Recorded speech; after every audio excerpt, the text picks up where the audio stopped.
everyone, and welcome back to the A to B podcast, part 3 of this amazing episodes. We've been talking for so long that we're running out of memory in the cameras. Okay, so we have to. This is gonna be a short episode, kind of to tie everything back into what we're talking about. Like always, I'm joined with my co-host Barry Bull. I don't know why I just had the flashback to the side sweater hops. The sides. What he's referring to is something that happened in episode 2, which you guys can go back and see. And that's what he's referring to. I said side sweater hops because that's the way that I remember it. That's the way that I remember it. Anyways. Like, is it a cookie sheet or a cooking sheet? Oh my goodness. Lily, I apologize that you have to stand Barry for this past 2.5 hours that we've been here talking.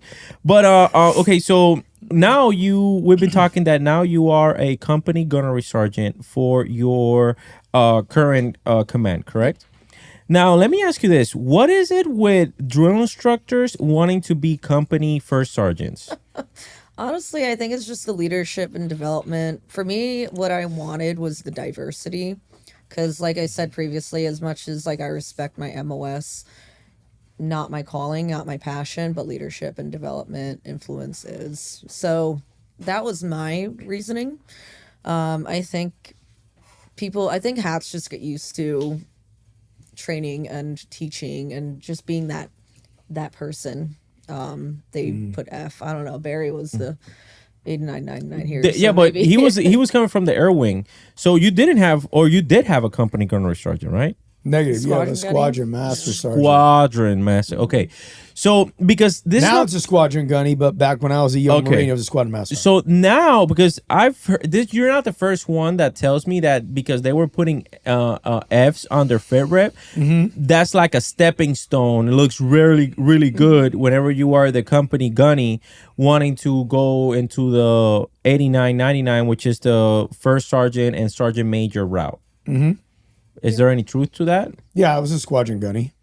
Okay, so that means then, your chances increase.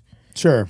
That's one of the reasons why I never wanted to be a company gunny, because I mean, you got to be put in those those positions, but I think it depends on your MOS too, like the needs of your MOS. Like if you're, I don't know, cyber or something, like you're probably going to be a master sergeant regardless of what you put, just because of the manning of it. Yeah. For sure. Yeah, but if like, I don't know, if you're infantry or admin where it's like a dime a dozen, you're probably gonna get F. Okay. If you put it, but I might be wrong too. So okay, so what I want to ask you is, at what moment do you say, yeah, I'm transitioning out? Oh boy. So yeah, it was company gunny of a H&S. And I loved it. I put my heart and soul into it. I was also a company ops chief. Let me rewind. Company gunny, and then I was working my ass off for a meritorious gunny board. Ended up winning, but in the fleet. That is really hard, by the way. For those of you guys that don't know, that is extremely hard. I cried when I saw the MAR admin. Not like, but like I was like. Shit. Like, because I was so stressed. We had to make that clear. We had to make it clear. It was not an ugly cry. It wasn't like, it was more like, I'm proud of myself. Yeah. So at that moment, but if you got militarily promoted, that means that you wanted longevity inside of the institution. Stay tuned. Okay. At the same time, they had me, and again I was accepting these duties, so I'm equally as responsible. I was Navy Marine Corps Relief Society rep. I was planning a big retirement by myself, Corporal Scores chief, Lance Corporal Seminar chief, planning a field meet for the battalion. The LOI kept getting kicked back and back from the ADG or the XO with red pens, while I was also like preparing for this board and getting my ducks in a row and whatnot. So you did all the things that nobody else wanted to do. Yes, with another Marine. So I had to plan the whole thing. Why wasn't S3 doing this? Well, you were the ops chief. Gonna say. Well, she was the op chief. No, I was the company gunny still. Oh my god. I was still the company gunny. It was I mean that's like just one little part of it. That was just another marble in my basket or in my jar. I wasn't all alone in the field meet planning. I roped my friend into it too, and then we were together in the misery. But It's so hard though. it was like, oh my god. Was he or she S3? No, he was actually the Sacco at the time. Oh, the Sacco doing a fucking LOI. Well, no He fucking must have shit. really loved you. Yeah, well, Well, no he did. fucking Yeah, I shit. had he's never the met a homie. Sacco volunteer versus stuff like that. Then we'll be like, nah, I've been handling piss. He's a good guy. So, I bet he is. I I don't think handle he is. piss. so I was doing all of that, and I mean, I was a hard charger. I wasn't saying no. And then I got promoted, got the board, super proud. It was actually literally that same weekend. So I was getting promoted on a Monday. That same weekend, I had to go through a Marine's barracks room because he claimed he had a weapon when he was getting arrested in San Diego.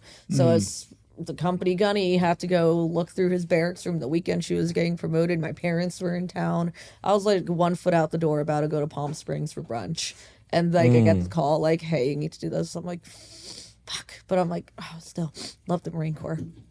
And then get promoted, and then they make me ops chief, company gunny, transitioning to be the company first sergeant. On top of that, go to a field exercise for H&S company. And I actually asked to get off the exercise because I'm like, yo, like I'm not good. Like I'm not Good as in mentally? Yeah. I'm Okay. like, I'm starting to wear and tear. And I think that was the time when I initially got to the ops chief position. And That's I a stressful wanted- job, by the way. Yeah. And I wanted to learn the job, take that time to learn it. Because I was like the assistant camp commandant. So in my brain, I was like, I mean, why am I going to the field exercise? Like, can I just like get into the rhythm for like those 5 days? They said no. I'm like, okay, cool. And then I go to the field, come back, and I go to be the company first sergeant. And now this wasn't like acting, like I was the company first sergeant, and I was very happy. Like I was proud. Like again, I gave my heart and soul to that. And by the end of the summer, the actual first sergeant came in. He arrived, and then I went back to being the company gunny and the ops chief. And then we also had another ops. It was like a rotating floor of like people who came to fill in the position while I was the first sergeant, and then we like stepped. It was musical billets. Yeah. But by then I had a really good sergeant who I made the company gunny. She was selected for staff, but then I had to go be the first sergeant again in December. And at this point in time, it felt different. I'm like, something feels wrong. Like I'm tired. I'm not tired. I'm tired. And yeah, I was kind of left to fend for myself because the poor like company gunny, she had like a medical like emergency, and I'm like, oh my gosh, like, are you okay? Needed surgery and everything. And that's when I really started to feel more and more like, damn, like I'm exhausted. And I love her. Her name's Amanda. She's great. She's good now. Amanda's good. But she came back, and I was like so happy. And then the first sergeant came back. Then I was moving companies, and then they tried to send me away for 6 weeks. And then I was at that point in time, it was gonna be when my girlfriend was gonna come back from deployment, and I was supposed to go to her homecoming, and they're gonna send me to Colorado for 6 weeks. And this would not have been a big deal if the previous, from the drill field, the pressure, the shit talking, the having to fight, and then getting to the fleet, and like more and more pressure and piling of work, and then musical billets, and then people coming in, people leaving, and then surprise, like, here, do this, or you might be deploying. Oh, never mind, no, you're not. You're deploying. Never mind, no, you're not. Would you say that your leadership would look at you as a reliable Marine? Yes, 100%. I was reliable. The gift that kept on giving. So The whatever, gift so that whatever kept on they giving. told you, you knew that you were gonna do it to the best of your abilities. Yes. You knew that they could expect a good product out of you. Yeah, because I can't like take it, like I cannot take it upon myself to not give 100%. Barry? Why do you think I asked that question? I don't know. The reason why I asked that is because that's what happens to reliable Marines. We keep getting them shit and shit and shit and shit, until all of a sudden, what were you about to say? You were about to say that's when when, boom, they're like, no, you're going to Colorado anyway, and I just broke down because I couldn't. I had to miss. Well, would have missed my partner's return from Japan, and that meant a lot to me. And I was like, damn, like everything I've given this unit, and I can't get this one thing, and like people just weren't listening to how I was actually, like, they heard me, like the people that, like my sergeant major heard me. He knew. He's like, yo, she's not good. But then other people didn't, and they pulled me off of it. Then they tried to put me back on it, and like I swear, like, but the poor company commander at the time, like I probably looked like I was gonna fight him, because I had a mental breakdown from hell. I went into my friend's office. She was the acting adj at the time, and I like was shaking, bawling, crying, and it was like everything coming out, like just exhausted. And she was like, she's never seen me like this, because I'm always, like I said, a little silly goose, or like bitching about something. And she's like, yo, like she pranced into my sergeant major's office, was like, she's not okay. She's not, like, she was like, she, props to Erin, she's a homegirl. she was not playing. So that's how I ended up being taken to the Naval Hospital, which I found like ironic, because as the first sergeant, I was always getting the 5 W's, like Lance Corporal so and so. Yeah, now somebody else had to receive I'm like, the 5 oh W's. boy, do you want me to write my own 5 W's at this point? Yeah, that's crazy, because sometimes you do have to do that. Yeah. So sometimes you do have to even, people won't even have the decency to write the 5 W's on your behalf. Yeah. So you will have to do the 5 W's. Trust me, the reason why I know is because I've been through that type of shit, right? And me going through something, this is the audacity that some people have. Me going through some shit with my family, I just tell them like really quickly, right? It's like, hey, this is Gunnery Sergeant. You know this is not the correct format to send it.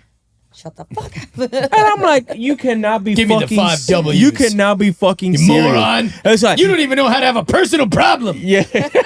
You're so dumb. Look at that's why your life is screwed up. I'm a sergeant major. Obviously, I know.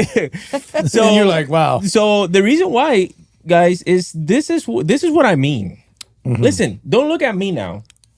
Look at her, okay? Reliable Marine. Let me ask you this before I go all in on the camera.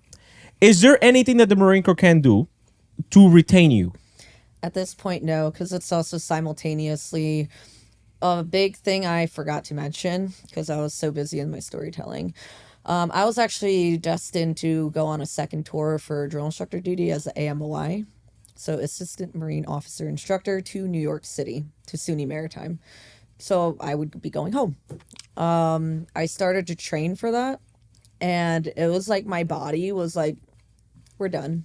My back, my knees, my feet, my elbow, shoulder, mental health, everything. How old are you? 28. Marine Corps years, that's like 58 to 62. But no, I want to ask because, I mean, you know, and I want you guys to listen to that. 28 years old, you know, and it's not an easy life. Yeah, and that's what the drill field did to me.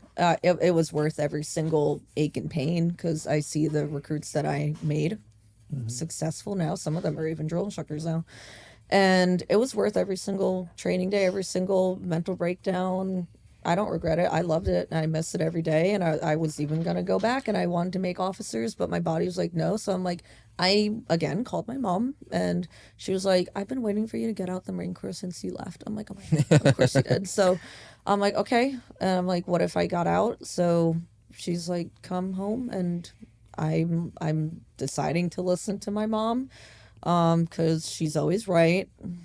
But no, I just wasn't having fun anymore. And my body was aching. And I'm just like, this isn't, if my life is going to be looking at one hit list after another and going from one unit to another and just dealing with the new things that come with it or just Marines problems, which I'm more than happy to deal with. But again, with the mental health stuff, that was another thing I brought to my unit. I was like, I'm not the meritorious gunny they deserve right now. I'm not the leader that these Marines deserve, and it's not fair to them. It's not fair to the institution. I need to step down. I need to take care of myself. And I would like to proceed with going to law school and transitioning. Is that what you're doing now? You're going to law school? Not yet. Okay, got you. Studying for it. Studying. But, Okay, got you. yeah. So that's So is that what? So it's that. But that's what you're doing now that you're gonna get out, right? You're gonna transition out of the Marine Corps, and you're going back to New York to become a possible lawyer. Yep. Allegedly. Yep. Okay. What are you doing now? Like, how far away are you from your EAS? transition from your EAS? So on my contract, less than a year, so 11 months. It was September. Wow. Okay. But they're going to refer me to a med board. So I don't know. It could be June of next year. It could be January of 2026. And what are you doing to transition? What are you doing to prepare for your transition? Definitely saving money. Good call. The what? Good call. Yep, definitely saving money for sure. I am a homeowner. I have a little condo in Temecula. Nice. So I'm gonna rent that out, and just really honestly the best thing I could do for myself is prepare my resume as best as I can. I went to TRS ahead of time, not a week before EASing like some of the Marines in the class did. I went a year out, which is per the transition readiness program, what you're supposed to do for inspection. Did that. I'm going to go to all the tracks like entrepreneur, education, employment, make the resume, study for the law school entrance exam, make sure my GI Bill is ready to go when I get admitted. And just thinking about the logistical move across the country. That's probably the bigger stress thing going on, and just learning about all the benefits that come with getting out. Okay. Well, they'll still do one last move, That and too. then Yeah. make sure you submit that travel claim at the end and stuff like that. It'll be so just really quickly though. They will move you if you didn't retire. The only time that they will move you to wherever it is that you want is if you could retire, right? If you're retired, they'll move your stuff to wherever it is that you're retiring. If you didn't retire, like you're getting out just like you and I get out, right? They will only move your stuff to your home of record. Perfect. Okay, so that works out. No, but I'm telling you, for everybody that's out there, it's That's like, good oh to yeah, the know. Marine Corps. The Marine Corps, no, they will only move your stuff to your home of record. I didn't But you that. know what? A lot of Marines, what they don't do is submit that travel claim, and there's like $1,000 to $2,000 per service member that goes unclaimed, like every year. So if you're out there and you're watching this, and you would love to have a Lily on your team, somebody who is committed, dedicated, hardworking, disciplined, smart, very well put together, and articulate, drop something in the comments, man. Every little bit helps, and you never know when a door is opened. I'm open for work. Yeah. So, and one thing that I do want to address, right? It's like these things that we have to go through in the military. They make us better. Sure. They make us more resilient, because there's a lot of people out there. I don't know in New York, but in general, there's a lot of people, including patriotic people actually, that look at veterans and they're so thankful because they look at us as something broken. Yeah, that's what they said in TRS too. Like one of the stigmas is like we have PTSD. Yeah, like, oh my and goodness, blah. like you're broken. Oh, they look at you from like a come pity here. perspective. It's like, no, motherfucker, I can probably whoop your ass right now. Yeah. But I'm just choosing not to because my two knees will fucking break. I'm kidding. No, but from that perspective, I just want people out there to understand. It's like we're veterans. We go through all this type of stuff, but we heal from some of these things. And sometimes it's like, hey, listen, we got to talk about it, right? Like like sometimes talking about it doesn't mean that you're always going to forget. Doesn't mean that you're not going to have the PTSD, but you're going to be able to control. You're going to be able to have control over those type of things, right? Because I want people to understand that, because there's so many great individuals like Lily that are transitioning out of the military and are gonna get a great job. And one of the things that I love about what I do in the circles that I've been able to be outside of my military career is I've been able to hang out with some really successful veterans. I'm not talking about like successful veterans like me, like that just have like their own business and all that stuff, because there's a lot of us out there. I'm talking about like millionaire veterans, like veterans that didn't even utilize their VA home loan because they have so much fucking money. Veterans that are like executives in Silicon Valley type shit, you know, making $800 to $5 million a year, like those type of veterans. And dude, like some of those people have been through some shit too. Mm-hmm. You know, like we're talking about, those are people that went like, that were like the CEOs and the XOs when the war was first, you know, dropping, that they had to give news to families that their loved one was not coming, you know, like those type of people. And I'm just gonna tell you, like, we're out there and we're not broken records. And I don't want that stigma to fall on you or anybody else for that matter. So if you want like a real person that is looking, let me know, and I'll connect you with a veteran just like Lily that is looking for a job opportunity. I have a very good friend. He's a headhunter for Fortune 500 companies. He's a little somebody that I have stacked in my cargo pocket. And yeah, that's what he does. Like he'll be looking for like veterans. He specializes in veterans. And he brings them into Fortune 500 companies based on the resume that they've had in their military career. So if you're looking for a job, that's not what I specialize in, but I do know people that specialize in that. I got my MBA. Yeah. So, Lily, cool. I want to thank you so much for coming over here to our podcast and talking some realness with us, keeping it real with us. You know, one more time, where can people reach out to you at? L_BAN on Instagram. Okay. Make sure that you guys reach out to her. Any employers that might be able to see her. If you're from a veteran organization that is in New Jersey, no, not New Jersey, New York, right? New York. I'm sorry. In New York. Reach out to her. Let her know what benefits are there over there in New York. And Barry, where can people reach out to you at? Yeah, real quick, I want to say thank you. You know, I know it's not easy to do things like this and come on this podcast, because anytime we post something, we have opened ourselves up to public opinion. Yep. And so I know it takes courage and stuff like that. And first and foremost, I want to say thank you just for being you. Thank you for your service. You know, you did a good job. You did a great job. Yeah.